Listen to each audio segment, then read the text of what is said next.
गौवा में केहू से कहलो सुना बात रे रहिया चले में वो रहेला जात रे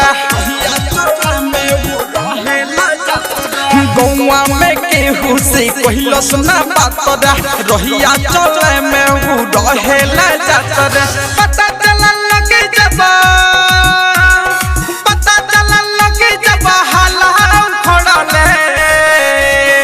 समर की बूढ़ा रे गोइल मुड़ गोड़ले गोड़ला समर की बूढ़ा रे गोइल मुड़ गोड़ले गोड़ला समर की बूढ़ा रे गोइल मुड़ गोड़ले गोड़ले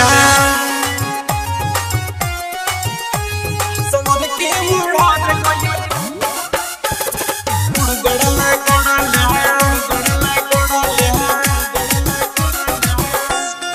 डायमंड रिकॉर्डिंग स्टूडियो छौड़ा दाना समर की बूढ़ा रे गोइल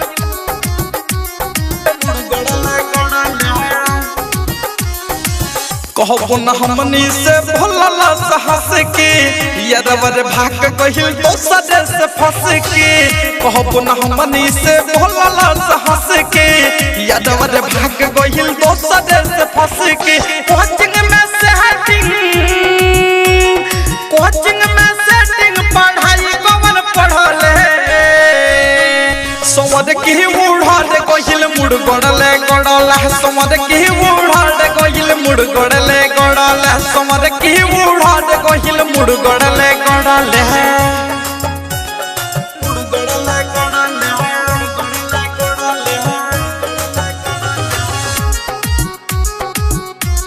समर की बूढ़ा रे कहिल मुड़ गोड़ले गोड़ले रात हम भागिल से कहले रहे बता रे कब होई कैसे होई कहां मुलाकात रे रात हम भागिल से कहले रहे बता रे कब होई कैसे होई कहां मुलाकात रे अर्जुन राजा गंभीर शर्मा बीजा पीछा पड़ले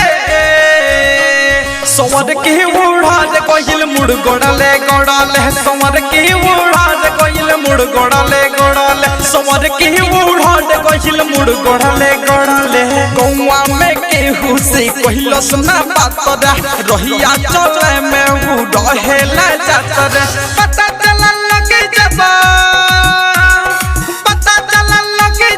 हाला खड़ले समर की बूढ़ा रे कहिल मुड़ गोड़ले गोड़ला समर की बूढ़ा रे कहिल मुड़ गोड़ले गोड़ला समर की बूढ़ा रे कहिल मुड़ गोड़ले गोड़ले डायमंड रिकॉर्डिंग स्टूडियो छौड़ा दाना आरसीएम म्यूजिक न्यू ऐप अभी डाउनलोड कीजिए हमारे गूगल प्ले स्टोर से और पाए भोजपुरी लोकगीतों का एक से बढ़कर एक ऑडियो वीडियो सॉन्ग बिल्कुल मुफ्त।